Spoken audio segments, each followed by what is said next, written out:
നമ്മുടെ ഭർത്താവ് കോടതി വരാറുണ്ടോ? കോടതിയിലൊക്കെ വരാറുണ്ട്. പോസ്റ്റിംഗ് വരാറുണ്ട്, കോടതിയിൽ വരാറുണ്ട്. ഇപ്പൊ വരില്ല, ആദ്യമൊക്കെ വരാറുണ്ട്. എന്താണ് പിന്നെ സുജമോൾ എന്താ ആഗ്രഹിക്കുന്നത് ഇതിനകത്ത്? എന്താണ് ഈ 12 വർഷം കൊണ്ട് കുഞ്ഞിനെ നോക്കുകയോ സ്നേഹിക്കുകയോ ഇന്നുവരൊന്ന് വിളിച്ചിട്ടോ അതിനും അറിയത്തില്ല, അദ്ദേഹത്തിനും അറിയത്തില്ല. ഇത്രയും വർഷത്തിനുള്ളിൽ ഇനി ഞങ്ങൾ എങ്ങനെ പൊരുത്തപ്പെട്ടു പോകാനാ മാഡം? എനിക്ക് ജീവിക്കണമെന്ന് ആഗ്രഹമുണ്ട്. അദ്ദേഹത്തിന് സ്വയം തോന്നി എൻ്റെ ഭാര്യ കുഞ്ഞെന്നുള്ള രീതിയിൽ ഞങ്ങളുടെ അടുക്കെ വരുവാണെങ്കിൽ ഞങ്ങൾ ജീവിക്കാൻ തയ്യാറാണ്. അല്ലാതെ ഞാൻ ആരുടെയും പ്രേരണയിൽ ജീവിക്കാൻ തയ്യാറാണ്. അതൊരു ജീവിതമാകത്തില്ല. 2 ശത്രുക്കളെ പോലെ കഴിയത്തേ ഉള്ളൂ. അതിന് ഭേദം പിരിയുന്നതാ. അങ്ങനെ ജീവിച്ചിട്ട് കാര്യമില്ലല്ലോ. ഇല്ല, അത് കാര്യമില്ല. പക്ഷെ ഇതിപ്പോൾ അദ്ദേഹത്തിന്റെ ഭാഗം കൂടെ കേൾക്കുമ്പോൾ നമുക്ക് കുറച്ച് കേൾക്കണമല്ലോ. അദ്ദേഹം എന്താ പറയാൻ ഉദ്ദേശിക്കുന്നത് എന്താണെന്നുള്ളത്. ഇത്രയൊക്കെ ആയി ഇനിയെങ്കിലും ജീവിക്കാൻ ആഗ്രഹമുണ്ടോന്ന്. ഞാൻ എന്തായാലും അവരുടെ വീട്ടിലേക്ക് ഞാൻ പോവില്ല. ഒരു അപ്പച്ചിയുടെ വസ്തുവാണ് ഇദ്ദേഹത്തിന് എഴുതി കൊടുക്കുന്നതെന്ന് പറഞ്ഞത്. ഇദ്ദേഹം ഇത്രയും വർഷം ജോലി ചെയ്തിട്ട് 1 സെന്റ് ഭൂമി മേടിക്കാൻ കഴിഞ്ഞിട്ടില്ലേ മാഡം? എത്ര വർഷം? അല്ല, അതിപ്പം നമ്മൾ കണക്ക് നിങ്ങളുടെ ഭർത്താവിന് അവകാശപ്പെട്ട ഏത് വസ്തുവാണെങ്കിലും അത് നിങ്ങൾക്ക് നിങ്ങളുടെ കുഞ്ഞിനും അവകാശപ്പെട്ടല്ലേ. അതിപ്പം അവരുടെ അപ്പച്ചി എഴുതിയോ അപ്പൂപ്പൻ എഴുതിയോ അതൊന്നും നിങ്ങൾ നോക്കേണ്ട കാര്യം. ഇത്രയും വർഷം ഞങ്ങളെ അന്വേഷിച്ചിട്ടില്ല. ഞാൻ അവിടെ ചെന്ന് നിൽക്കണമെന്ന് പറയുന്നതിൽ എന്താ ഞാൻ മാഡം? ഈ അപ്പച്ചിയുടെ കൂടെ അവർ വയ്യാതായപ്പോൾ ഞാനും എൻ്റെ കുഞ്ഞും കൂടെ അവിടെ ചെന്ന് നിൽക്കണം. ഞാൻ ഇന്ന് ജോലി എടുക്കുന്നുണ്ട്, എൻ്റെ കുഞ്ഞിൻ്റെയും കാര്യങ്ങൾ നടക്കുന്നത്. അല്ല, ഞാൻ കൺസ്യൂമർ ഫെഡിലാണ്. ഇപ്പം ഞങ്ങൾക്ക് ഷിഫ്റ്റ് വ്യവസ്ഥയാണ്. 15 ദിവസമേ ഡ്യൂട്ടി ഉള്ളൂ. 15 ദിവസം ഞാൻ വേറെ ഒരു കടയിൽ പോയി നിൽക്കും. അങ്ങനെയാണ് ഞങ്ങളുടെ കാര്യങ്ങൾ ചെയ്യുന്നത്. അല്ല, അവിടെ ഈ അനിയന്റെയും ഫാമിലി ഉള്ളത് കൊണ്ടാണ് പോകാൻ. അല്ല, അനിയനും ഫാമിലി ഈ അപ്പച്ചിയുടെ വീടിന്റെ തൊട്ടിപ്പുറത്താണ് താമസിക്കുന്നത്. എനിക്ക് അവിടെ ഈ അപ്പച്ചി താമസിക്കുന്ന വീട്ടിൽ വേറെ ആ വീടെന്ന് പറഞ്ഞിട്ട് വേറെ ആരുമില്ല. അപ്പച്ചിപ്പനുണ്ടായിരുന്നു, മരിച്ചുപോയി. എനിക്ക് അവിടെ താല്പര്യമില്ലെന്ന് പറഞ്ഞു കഴിഞ്ഞാൽ അവിടെ ചെന്ന് ജീവിച്ചാൽ എനിക്കൊരു ജീവിതം കിട്ടില്ല. ഞങ്ങളെ അകറ്റാൻ ശ്രമിക്കുന്നവരവിടെ ഉള്ളത് പല രീതി. അവിടെ അവരുടെ ബന്ധുക്കളെല്ലാം ഈ ഇദ്ദേഹത്തിൽ നിന്ന് എന്നെ അകറ്റാനാണ് അവർ ശ്രമിക്കുന്നത്. ഞങ്ങൾ നല്ലൊരു ജീവിതം നയിക്കുന്നതിനോട് അവർക്ക് ആർക്കും യോജിപ്പില്ല. ഞങ്ങളെ ഒരു നിമിഷം പോലും ഞങ്ങളെ ഒന്നിച്ച് ഇരുത്താൻ സമ്മതിക്കില്ലല്ലോ. ഞങ്ങൾ ഒന്നിച്ച് ജീവിച്ചു കഴിഞ്ഞാൽ അവർക്ക് എന്തെങ്കിലും നഷ്ടം കാണുമായിരിക്കും. അതായിരിക്കാം. ഞാൻ ഇത്രയും വർഷമാണെങ്കിലും ആരും ഉപദ്രവിക്കാൻ ചെന്നിട്ടില്ല. എന്ന് വെച്ചാൽ അവരുടെ കുടുംബമായിട്ട് എനിക്ക് യാതൊരു വൈരാഗ്യവും ഇല്ല, വഴക്കില്ല, പിണക്കമില്ല, ഒന്നുമില്ല. സ്നേഹത്തോടെ കഴിയുന്നത്. പിന്നെ എന്നോട് എന്താ ഇത് ചെയ്യുന്നത് എനിക്കറിയില്ല. ഒരു വീട് വാടകയ്ക്ക് എടുത്തിട്ട് സെപ്പറേറ്റ് ആയിട്ട് താമസിക്കാൻ പറ്റൂലേ? വാടകയ്ക്ക് എടുത്ത് ഞങ്ങളെ അന്വേഷിക്കുന്ന ഞങ്ങൾക്ക് ഉറപ്പ് വരണം മാഡം. കാരണം ഇത്രയും വർഷം കണ്ട് എനിക്ക് ഏറെ ബാധ്യതകളുമുണ്ട്. ഞങ്ങളെ അന്വേഷിക്കുന്ന ഞങ്ങൾക്ക് ഉറപ്പില്ല. കാരണം ഇദ്ദേഹത്തിനെ ഞാൻ മനസ്സിലാക്കിയതാ. എനിക്ക് പിണക്കമൊന്നുമില്ല, ജീവിക്കണമെന്നൊരു ആഗ്രഹം ഉണ്ടായിരുന്നു. പക്ഷേ അദ്ദേഹം വിളിക്കുന്നിടത്ത് ഞാൻ പോകാൻ തയ്യാറല്ല. എനിക്ക് ഇത്രയും വർഷം ഏതായാലും ഞാൻ എൻ്റെ കുഞ്ഞിനെ തിരക്കാഞ്ഞിട്ട് പോലും ഞാൻ വളർത്തിയില്ലേ. അല്ല, നമ്മുടെ നിലപാട് കറക്റ്റായിരിക്കണം. ഇപ്പോൾ സുജമോൾ ഒരു തീരുമാനം എടുത്തു കൊണ്ടുവന്നിട്ട് അതിലേക്ക് പിന്നെ നമുക്ക് ഒരു തീർപ്പ് പറയുക എന്ന് പറഞ്ഞാൽ ബുദ്ധിമുട്ടാണ്. സുജമോൾ പറയുന്നതിനകത്താണ് ന്യായം 100%എങ്കിൽ അതിനുവേണ്ടി തന്നെ ആയിരിക്കും നമ്മൾ വാദിക്കുന്നത്. പക്ഷെ അതിനകത്ത് 100% ന്യായമുണ്ടെന്ന് നമുക്ക് തോന്നണം, അല്ലേ? ഒരു നാട്ടു നടപ്പും രീതികളും അനുസരിച്ചിട്ടുള്ള കാര്യങ്ങൾ. നമുക്ക് അദ്ദേഹത്തിനെ ഒന്ന് വിളിച്ചു നോക്കാം. അദ്ദേഹത്തിന്റെ ഭാഗം കൂടെ കേൾക്കണമല്ലോ.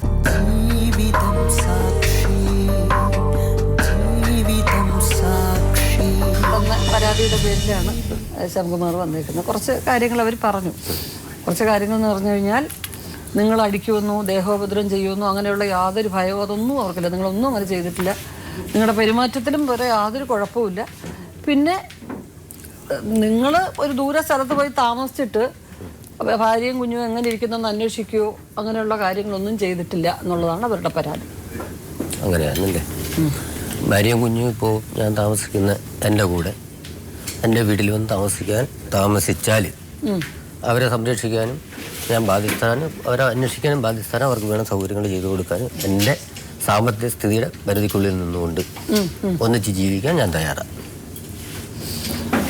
പക്ഷെ അവര് ആ വീട്ടിൽ പോയി വെയിറ്റ് ചെയ്തു, കുറച്ച് താമസിച്ച് നോക്കി. അന്ന് ഞാൻ ദൂര സ്ഥലത്ത് പണിക്ക് പോയതുകൊണ്ടല്ലേ. ഇനിയിപ്പോൾ പണിക്കൊന്നും പോകുന്നില്ല. നാട്ടിൽ കിട്ടുന്ന പണി ചെയ്തിട്ട് ദൂര സ്ഥലത്ത് പണിക്ക് പോയാലും ഭാര്യയും കുഞ്ഞിനെ അന്വേഷിക്കുന്നുണ്ട്. അവളെ നിന്നുകൊണ്ട് എന്നെ കൊണ്ട് അന്വേഷിക്കാൻ പറ്റുന്ന രീതിയിൽ അന്വേഷിക്കുന്നുണ്ട്. ഇപ്പോൾ എന്ന് വെച്ചാൽ ഞാനങ്ങ് പോയി കഴിയുമ്പോൾ ഒരു കുട്ടിയെ എടുത്തുകൊണ്ട് അങ്ങ് പോകും. സ്വന്തം വീട്ടിലേക്ക് അങ്ങ് പോകും. പിന്നെ ഞാൻ വന്ന് കുഞ്ഞിനെ കണ്ടിട്ടില്ല. അതിനുള്ള ഒരു സാഹചര്യം എനിക്ക് കിട്ടിയിട്ടില്ല. പിന്നെ ഈ സമാധാനമില്ലാത്ത അന്തരീക്ഷത്തിൽ ഈ കുട്ടിയെ കാണാൻ പോകുന്നില്ല എന്ന് ഞാനങ്ങ് തീരുമാനിച്ചു. കാരണം ഒരു അച്ഛൻ്റെ അമ്മയുടെയും കൂടെ സ്നേഹം ഒരു കുഞ്ഞിന് കിട്ടണം. അതപ്പോൾ അത് കിട്ടാനുള്ള സാധ്യത ഉണ്ടാകുന്നില്ല ഒരു വിധത്തിൽ. എൻ്റെ കൂടെ ജീവിച്ചാലേ ഒരു കുഞ്ഞിനെ സ്നേഹിക്കാനും എനിക്ക് ഒരു അച്ഛൻ എന്നുള്ള നിലയിൽ. ഇവരുടെ ഭാഗത്തുനിന്ന് എന്താണ് പ്രധാനപ്പെട്ട വീഴ്ചയായിട്ട്? എൻ്റെ കൂടെ വന്ന് താമസിക്കാത്തൊരു വീഴ്ചയുള്ളൂ, വേറെ ഒന്നുമില്ല. അവർ താമസിച്ചിട്ട് അവര് പറയുന്നത് ഒരു ഭാര്യയ്ക്ക് കിട്ടേണ്ട സംരക്ഷണവും അങ്ങനെ ഒരു ഒന്നിച്ച് ജീവിച്ചാൽ തീർച്ചയായിട്ടും ഉണ്ടാവുമല്ലോ. ഒന്നിച്ച് ജീവിച്ചാൽ തീർച്ചയായിട്ടും സ്നേഹിക്കാതിരിക്കാൻ പറ്റുമോ? ഒരു കുഞ്ഞ് എൻ്റെ അല്ലേ കുഞ്ഞ്, എൻ്റെ കുഞ്ഞാണ്, എൻ്റെ ഭാര്യ. സ്വന്തമായിട്ട് എൻ്റെ പിന്നെ അപ്പച്ചി, അച്ഛൻ്റെ പെങ്ങള്, അപ്പച്ചിന്നാ വിളിക്കുക. അച്ഛൻ്റെ പെങ്ങൾക്ക് മക്കളില്ല, ഭർത്താവില്ല. 10-15 വർഷമായിട്ട് അവരെ സംരക്ഷിക്കുന്നത് ഞാനാണ്. ഇപ്പോൾ ഒരു 5 സെൻറ്റ് സ്ഥലവും പോരാ, എനിക്ക് വീടില്ലാത്തതുകൊണ്ട് എൻ്റെ ഭാര്യ എൻ്റെ കൂടെ ജീവിക്കത്തില്ല എന്നുള്ള ആ ഒരു അവസ്ഥ വന്നപ്പോൾ 5 സെൻറ്റ് സ്ഥലവും പേരെയും കൂടെ അവരുടെ പേരുള്ളത് എൻ്റെ പേരിൽ എഴുതി വെച്ചിട്ട് ഇന്നിപ്പോൾ എന്നെ അന്വേഷിച്ച് വന്ന മേഡത്തിനോട് വരെ പറഞ്ഞു വെച്ചാൽ അവൻ്റെ ഭാര്യയും കുഞ്ഞുങ്ങളെയും കൂടെ കൊണ്ടുവന്ന് ഇവിടെ വന്ന് സന്തോഷമായിട്ട് താമസിക്കാനാണ് പറഞ്ഞത്. അപ്പോൾ അവർ മരിക്കും വരെ അവരെ സംരക്ഷിക്കേണ്ട ബാധ്യത എനിക്കുണ്ട്. അപ്പൊ ആ വസ്തു ശ്യാംകുമാറിന്റെ പേരിൽ എഴുതി തന്നു. 5 സെൻറ്റ് സ്ഥലവും വീടും എഴുതി തന്നു. എന്തെങ്കിലും ഒരു അസൗകര്യം ഉണ്ടെങ്കിൽ അത് കുറച്ചുകൂടി നമ്മൾ അത് ഡെവലപ്പ് ചെയ്തെടുത്താൽ നമ്മുടെ സൗകര്യാർത്ഥമാക്കി മാറ്റാൻ കഴിയും. അപ്പോൾ അതിനിടയ്ക്ക് കേസും വഴക്കും കാര്യങ്ങളൊക്കെ വന്നതുകൊണ്ട് പിന്നെ അതെല്ലാം അവിടെ മുടിഞ്ഞ പോലെയായി. ഇനിയിപ്പോൾ ഈ അപ്പച്ചി തള്ളക്കെന്ന് വെച്ചാൽ 2 കണ്ണും കാണൂല. ചോറൊക്കെ വെച്ച് കൊടുത്താൽ കൈ പിടിച്ച് പതാത്ത് വെച്ച് കൊടുക്കേണ്ട അവസ്ഥയാണ്. അവരെ ഞാൻ നോക്കിക്കോളൂ, ഇവർ നോക്കണ്ട. പക്ഷെ എൻ്റെ കൂടെ വന്ന് താമസിച്ചാൽ ഈ കുഞ്ഞ് എൻ്റെയും കൂടി സ്നേഹം ഈ കുഞ്ഞിന് കിട്ടും.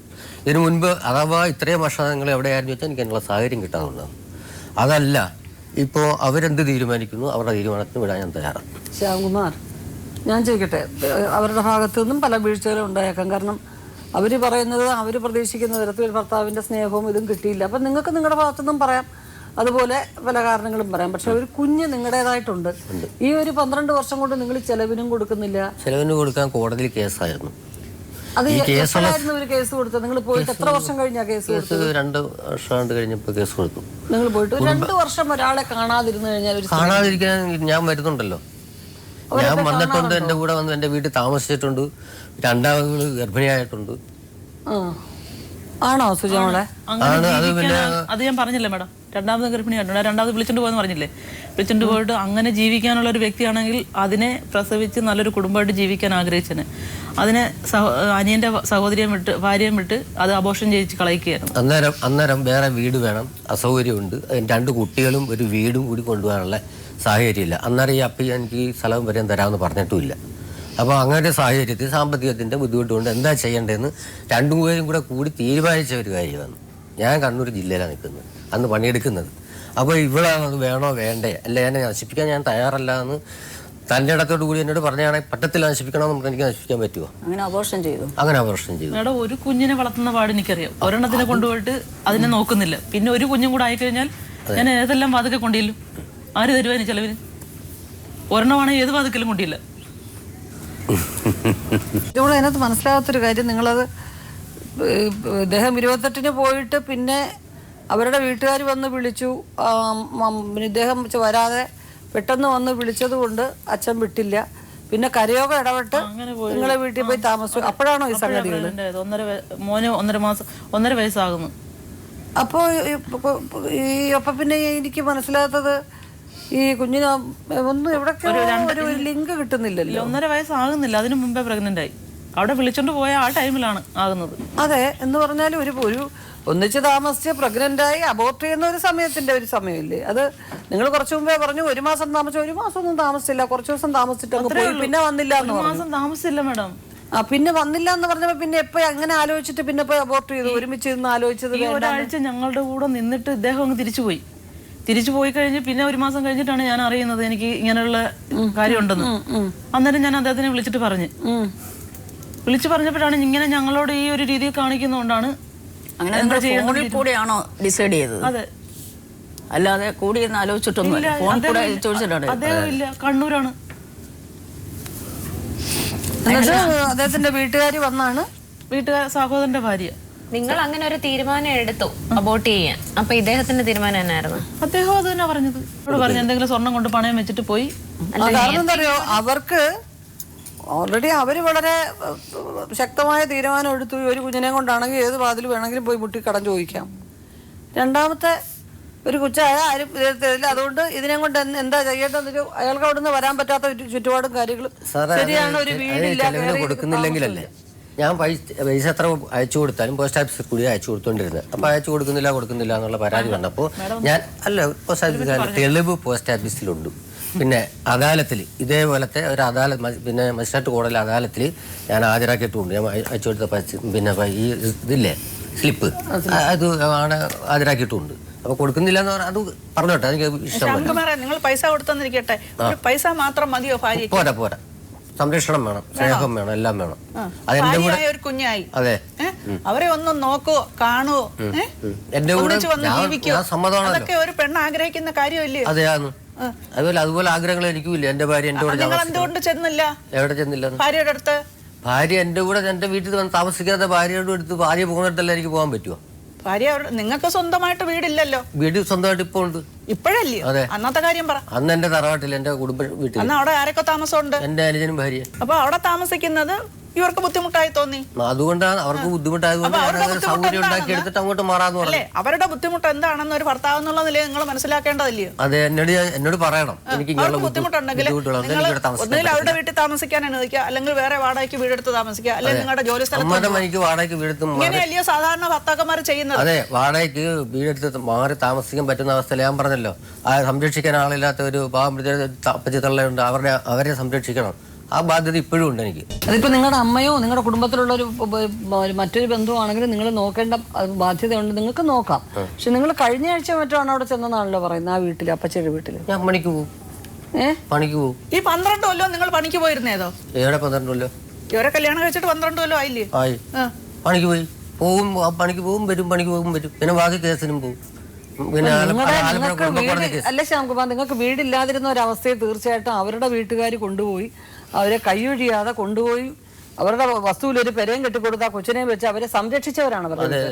അപ്പൊ നിങ്ങൾക്ക് നാട്ടിൽ വരാനുള്ള സാഹചര്യമില്ല, പിന്നെ നിങ്ങളുടെ കുടുംബക്കാരൊക്കെ ഒന്ന് നോക്കാനുള്ള സൗകര്യം ഇല്ലെന്ന് പറയുമ്പം ഒരു നല്ല കാര്യമായിപ്പോയി എന്ന് വിചാരിച്ച് നിങ്ങളെ കൊണ്ട് കൈ കിട്ടുന്ന ചെലവിന് കൊടുത്തിട്ട് ഇടയ്ക്ക് ഒരു മാസത്തിലൊരിക്കലും വന്നിട്ട് പോകാനുള്ള ഒരു സംഗതി നിങ്ങൾക്ക് ചെയ്യാമായിരുന്നല്ലോ അല്ലേ? എനിക്ക് സമാധാനം ഇല്ലാത്ത അന്തരീക്ഷത്തിൽ ആരെയും കാണണമെന്ന് എനിക്ക് അങ്ങ് തോന്നിപ്പോയി. അല്ല, എന്താ ഈ സമാധാനക്കേട് നിങ്ങൾക്ക് ആദ്യം മുതലേ നിങ്ങൾക്ക് ഇതുണ്ടാകാൻ കാര്യം? നിങ്ങൾക്ക് അവരോടൊരു സ്നേഹക്കുറവ് നിങ്ങൾക്ക് തോന്നാൻ കാര്യം എന്താ? അത് അവർക്ക് തോന്നുന്നു അവരുടെ സ്നേഹമില്ലെന്ന്. എനിക്ക് സ്നേഹമുണ്ട്.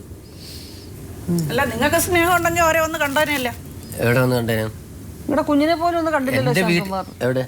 നിങ്ങൾ നിങ്ങളുടെ കുഞ്ഞിനെ കാണാൻ ആ വീട്ടിൽ ചെന്നിട്ട് എന്റെ ഭാര്യ എന്റെ കുഞ്ഞിനെ എന്റെ കൂടെ വിടുമെന്ന് പറഞ്ഞാൽ അവര് വിടാത്ത ആൾക്കാരാണ്. എന്റെ മനസ്സിന് ആഗ്രഹമുള്ള സമയത്ത് ഞാൻ എന്റെ കുഞ്ഞിനെ കാണുന്നുണ്ട്. അതിപ്പോ ആരുടെ മുന്നിൽ അഭിനയിക്കാനോ മറ്റുള്ളവരെ കാണിക്കാനോ ഒന്നും. ഈ 12 വർഷത്തിൽ എത്ര ദിവസം നിങ്ങൾ കുഞ്ഞിനെ കണ്ടിട്ടുണ്ട്? എത്രയോ തവണ കണ്ടിട്ടുണ്ട്. എത്ര ദിവസം, എത്ര വട്ടം? അത് ഞാൻ കണ്ണൂരിൽ നിന്ന് ഇവിടെ വരുമ്പോ എനിക്ക് കാണാൻ തോന്നുമ്പോ ഞാൻ പോയി കാണും. അടുത്ത് സംസാരിക്കല്ല, ദൂരെ നോക്കി കണ്ടു. എവിടെ വെച്ച് സ്കൂളിൽ പോയിട്ട് അല്ല, ഈ കേസും വഴക്കൊക്കെ ആയതുകൊണ്ട് കുഞ്ഞിനെ കാണാൻ ചെന്നിട്ട് ഇവർ കാണിച്ചില്ലെങ്കിൽ കേസ് പിന്നെ ഈ കല്യാണം കഴിച്ചു കുട്ടിയായി 2 വർഷം കഴിഞ്ഞപ്പം കൊണ്ട് കേസൊക്കെ കൊടുത്തു. എനിക്ക് ഓർമ്മക്കുറവുണ്ട് ഇപ്പൊ എന്റെ പേരിൽ. ഡേറ്റ് ഒന്നും പറയാൻ കഴിയില്ല. എത്ര നാളായി കേസ് കൊടുത്തിട്ട്? ഈ SNDP എന്നെല്ലാം ഞങ്ങളെ വിട്ട് കഴിഞ്ഞിട്ട് വീണ്ടും പ്രഗ്നന്റ് ആയെന്നൊക്കെ പറഞ്ഞില്ലേ, അത് കഴിഞ്ഞിട്ട് വീട്ടിൽ വന്നതിന് ശേഷം വീണ്ടും കുറെ നാൾ കഴിഞ്ഞിട്ട് ശേഷമാണ്. കൊച്ചിന് 4-5 വയസ്സായോ? അപ്പം 4 വയസ്സായില്ല, മോനൊരു 2-2.5 വയസ്സൊക്കെ ആകുമ്പോഴത്തേക്ക് കൊണ്ട് കൊടുത്തു കേസ്. അപ്പം മുതലുള്ള കേസാ. അതെവിടെയാ? കുടുംബ കോടതിയിലായിരുന്നു മേഡം. അതുവരെ കേസ് കൊടുത്തതിന് ശേഷം ചിലർ കൊടുത്തില്ല. പിന്നെ മജിസ്ട്രേറ്റ് കോടതി, പിന്നെ കോടതി ഉത്തരവായി. മജിസ്ട്രേറ്റ് കോടതി എന്ന് പറഞ്ഞു. അത് മജിസ്ട്രേറ്റ് കോടതിയിൽ വേറെ എന്തോ കേസ് പറഞ്ഞു. മജിസ്ട്രേറ്റ് കോടതിയിൽ എന്ത് കേസാണെന്ന് എനിക്കറിയാം. വക കിട്ടാനായിട്ട് നമ്മുടെ വസ്തുവകകൾ കിട്ടാൻ വേണ്ടിട്ട് ഒരു ഇത് കൊടുത്തായിരുന്നു. ഡൊമസ്റ്റിക് വയലൻസ് ആയിട്ട് കേസ് കൊടുത്തു. അപ്പൊ അവിടെയാണോ ചെലവിന് വിധിച്ചത്? അവിടെയല്ല, കുടുംബ കോടതിയിലാണ് ചെലവിന് വിധിച്ചതിന് ശേഷം ഇപ്പം CMP ആയി കിടക്കുകയല്ലേ? അപ്പൊ നിങ്ങൾ എത്രയോ ഒരു വലിയൊരു ഹ്യൂജ് എമൗണ്ട് കൊടുക്കാനുണ്ടല്ലോ, അതിനെ കുറിച്ച് എന്താണ്? ഞാൻ പിന്നെ ഇതിന്റെ ഇടയ്ക്ക് എനിക്ക് കോടതിയിൽ സമൻസ് വന്നായിരുന്നു. പൈസ കോടതി ഇത്ര പൈസ കോടതി അടക്കണമെന്ന് പറഞ്ഞു. കോടതിയിൽ അടച്ചു. അല്ല, ഒരു വലിയ എമൗണ്ട് കൊടുക്കാനില്ലേ? ഉണ്ട്. അതിനകത്ത് നിങ്ങൾ കുറച്ച് പൈസ കൊടുത്താൽ മതിയോ? അല്ല, കുറച്ച് പൈസ കൊടുക്കാൻ എന്റെ സ്ഥലം അറ്റാച്ചും ചെയ്തിരിക്കുക. എന്റെ 5 സെന്റ് സ്ഥലം എന്റെ സ്വന്തം പേരിലുണ്ട്. അറ്റാച്ച് ചെയ്ത് അറ്റത്ത് പിൻവലിക്കുവാണെങ്കിൽ എന്റെ സ്ഥലം വെച്ചിട്ട് പൈസ അവർക്ക് കൊടുക്കാം. കോടതിയാണോ അറ്റാച്ച് ചെയ്തിരിക്കുന്നത്? അല്ലല്ലേ, അവരുടെ അതിനകത്ത് ലോൺ എടുത്തിരിക്കുന്നതെന്നാണല്ലോ പറയുന്നത്. സ്വർണ്ണം വെച്ച് വാങ്ങിച്ച വസ്തു അല്ലേ? അല്ലല്ല, എന്റെ സ്വന്തം പേരിലുള്ള. അല്ല മാഡം, ഇതെല്ലാം തിരിച്ചിപ്പോ പറയുന്നതാണ്. അവരുടെ 8 പവന്റെ സ്വർണ്ണം എടുത്ത് ഞാൻ വിറ്റിട്ടുണ്ട്. അതിന് 20 സെന്റ് സ്ഥലം അവിടെ വാങ്ങിയിട്ടുണ്ട്. ആരുടെ പേരില്? എന്റെ 2 പേരുടെ കൂടെ പേരില് അവിടെ വാങ്ങിയിട്ടുണ്ട്. അത് അവിടെ കിടപ്പുണ്ട്. എനിക്കത് വേണ്ട. അത് വെച്ചാണ് 25,000 രൂപ ലോൺ എടുത്തത്? അതെ. അത് ആ സ്ഥലം വെച്ചിട്ടാണ്. ആ സ്ഥലം വെച്ച് ലോൺ എടുത്ത് ആ സ്ഥലത്തിന് തന്നെ. എത്ര രൂപ കടവായി?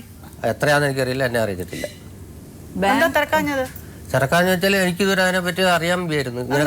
ബാങ്കിൽ ഒരു ഈട് വെച്ച് ലോൺ എടുത്താല് അത് നമ്മൾ പൈസ തിരിച്ചടയ്ക്കണ്ടായോ? അടയ്ക്കണം. അടച്ചോ? ഫസ്റ്റ് കേട്ട് 5,000 രൂപ അടയ്ക്കാനായിട്ട് ഞാൻ കൊടുത്തായിരുന്നു. എന്നാ എടുത്തത് ലോണ്? ലോൺ എടുത്തത് കുറെ കൊല്ലമായി. കുറെ കൊല്ലമായി. ഇപ്പൊ അത് ബാങ്ക് അത് അറ്റാച്ച് ചെയ്ത് കല്യാണം കഴിഞ്ഞിട്ട് ഏകദേശം 1 മാസം 2 മാസം കൊണ്ട് അത് ലക്ഷം കടമായില്ലേ? ആയിട്ടുണ്ടാവും. ഇനി ആ വസ്തു വേണ്ടായോ? വസ്തു ഞാൻ എൻ്റെ നമ്പറിൽ 5 സെന്റ് സ്ഥലം വിറ്റ് എൻ്റെ കട തീർത്ത് അവർക്ക് എഴുതി കൊടുക്കും.